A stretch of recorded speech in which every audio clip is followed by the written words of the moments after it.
அமெரிக்காவுடைய டூவோ அப்படின்னு அமெரிக்க அதிபர் ட்ரம்ப்பையும் அமெரிக்காவுடைய பில்லியனர் ஈலான் மஸ்கையும் நாம குறிப்பிடலாம். ஆனா இவங்க இருவருக்கும் மத்தியில இப்போ பிளவு ஏற்பட்டிருக்கு. அதுக்கான காரணத்தை தான் இந்த காணொளியில நாம பார்க்க போறோம். முதல்ல பைடனுடைய கட்சிக்கு ஆதரவை தெரிவித்து வந்த ஈலான் மஸ்க் அதுக்கு பிறகு இந்த தேர்தலில் ட்ரம்ப் அதிபராக தேர்ந்தெடுக்கப்பட்ட இந்த தேர்தலில் முழுமையாக தன்னுடைய ஆதரவை டொனால்ட் ட்ரம்ப்புக்கு கொடுத்தாரு. அந்த கட்சிக்காக தேர்தல் பணிகளில் பல பில்லியன் டாலர்களையும் அவர் செலவழித்தார். இந்த ஒரு சூழலில் தான் அமெரிக்க அதிபராக ட்ரம்ப் தேர்வானதுக்கு பிறகு டாஜ் டிபார்ட்மெண்ட் ஆஃப் கவர்மெண்ட் எஃபிஷியன்சி அப்படின்னு ஒரு துறையை உருவாக்குனாங்க. அதாவது அரசு செயல்திறன் துறை. இந்த துறையை பொறுத்த வரைக்கும் அரசாங்கத்துடைய செலவுகளை குறைப்பது தான் இதனுடைய முக்கிய நோக்கமாக இருந்தது. நிதி பற்றாக்குறையை குறைப்பது அப்படின்றது இதனுடைய ஒரு ஹிடன் அஜெண்டா அப்படின்னு கூட நாம புரிஞ்சுக்கலாம். இதில் ஊதியம் வாங்காத தலைவராக ஈலான் மஸ்க் செயல்பட்டதா ட்ரம்ப் அறிவிச்சிருந்தார். ட்ரம்ப்பை பொறுத்த வரைக்கும் ஈலான் மஸ்கோட பல காரியங்கள் விமர்சனத்துக்கு உள்ளாகுச்சு. ஆனாலும் கூட அவர் தன்னுடைய ஆதரவை ஈலான் மஸ்க்கு தெரிவித்து வந்தார். இவரும் முழுமையான ஆதரவை ட்ரம்ப்புக்கு தெரிவித்து வந்தார். நாம் கூட பார்த்துருப்போம், வெள்ளை மாளிகையிலேயே வைத்து டெஸ்லா காரை ப்ரொமோட் பண்ணும் வகையில் சில செயல்களெல்லாம் ட்ரம்ப் ஈடுபட்டிருந்த அந்த காட்சிகளை கூட முன்னாடிலாம் நாம் பார்த்துருந்தோம். இப்படி ஒரு சூழல் போயிட்டு இருக்கக்கூடிய நிலையில தான் இப்போ ஈலான் மஸ்க் தன்னுடைய பதவியில் இருந்து விலகிறதா எக்ஸ் சமூக வலைத்தள பக்கத்தில் தெரிவிச்சிருக்காரு. முதன்மையான காரணம் இதுக்கு என்ன அப்படின்னு நம்ம பார்த்தோம்னா, சில நாட்களுக்கு முன்னாடி ட்ரம்ப் பட்ஜெட்ல பிக் பியூட்டிஃபுல் பில் அப்படின்ற ஒன்றை கொண்டு வந்தாரு.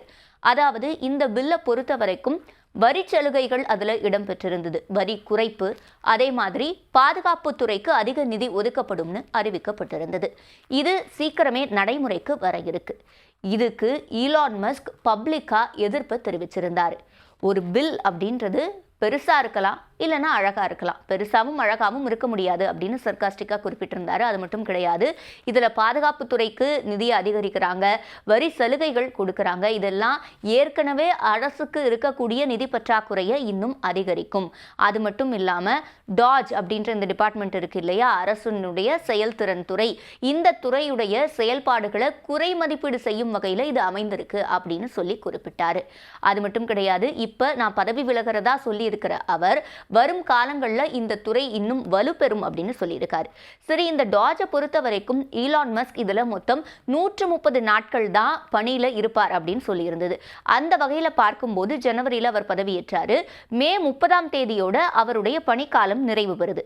ஆனா அதுக்கு ஒரு நாள் முன்பே அவர் தன்னுடைய பதவியை ராஜினாமா செய்திருக்காரு. இப்போ இந்த ஒரு சூழல்ல இன்னொரு விஷயமும் முக்கியமான காரணமா பார்க்கப்படுது. அதாவது டெஸ்லா நிறுவனம். டெஸ்லா நிறுவனத்தை பொறுத்த வரைக்கும் முன்னணியில் இருந்த நிறுவனம் இப்போ சேல்ஸ்ல கிட்டத்தட்ட விற்பனையில் 13% அளவுக்கு குறைந்திருக்கு. இதனால முதலீட்டாளர்கள் எல்லாருமே கவலை தெரிவிச்சாங்க. அது ஒரு மிகப்பெரிய பின்னடைவை அந்த நிறுவனத்துக்கு ஏற்படுச்சு, டெஸ்லா நிறுவனத்துக்கு. அதனால ஏப்ரல் மாதத்திலேயே மஸ்க் என்ன சொல்லியிருந்தார் அப்படின்னா, நான் முழுமையா பிஸ்னஸுக்கு திரும்ப போறேன், அதனால முதலீட்டாளர்கள் கவலைப்படாதீங்க, முழுமையா இனி பிஸ்னஸ்ல தான் நான் கவனத்தை செலுத்த போறேன் அப்படின்ற ஒரு கருத்தை சொல்லியிருந்தாரு. அதுவும் இதுக்கு ஒரு காரணமா நாம எடுத்துக்கலாம். அது மட்டும் கிடையாது, மஸ்கோட பல நடவடிக்கைகள் விமர்சனத்துக்கு உள்ளாச்சு. குறிப்பா சொல்லணும்னா கிட்டத்தட்ட 2 லட்சத்துக்கும் மேற்பட்ட அரசு ஊழியர்கள் பணி நீக்கம் செய்யப்பட்டாங்க இந்த டாஜோட ரிப்போர்ட் காரணமா. அப்போ கடுமையான எதிர்ப்பு அதுக்கு நிலவுச்சு. அது தொடர்பாக வழக்குகளும் பதிவு செய்யப்பட்டுச்சு. இந்த ஒரு சூழலெல்லாம் எந்த அளவுக்கு கொண்டு போச்சு அப்படின்னு பார்த்தோன்னா, டெஸ்லா மேலே மக்கள் அவங்களுடைய எதிர்ப்பை காமிக்க ஆரம்பிச்சிட்டாங்க. அதாவது டெஸ்லாவுடைய அவுட்லெட்ஸ் இருக்கக்கூடிய இடங்கள்ல எல்லாம் ப்ரொட்டஸ்ட் பண்ணுறது, அதே மாதிரி அங்கே இருக்கக்கூடிய பொருட்களை டேமேஜ் பண்ணுறது, இந்த மாதிரியான நடவடிக்கைகள் எல்லாம் நடைபெற்றுச்சு. அதுக்கு பிறகு ட்ரம்ப் குறிப்பிட்டாரு, இதெல்லாம் நாங்கள் டொமஸ்டிக் வயலன்ஸாக எடுத்துப்போம், இந்த மாதிரி நடவடிக்கைகளில் ஈடுபட்டீங்கன்னா கைது பண்ணுவோம் அப்படின்ற ஒரு எச்சரிக்கையும் விடுத்திருந்தார். இப்போ இது எல்லா காரணங்களும் சேர்ந்துதான் அவருடைய இந்த ராஜினாமாவுக்கு வழிவகுத்திருக்கும்னு சொல்லப்படுது.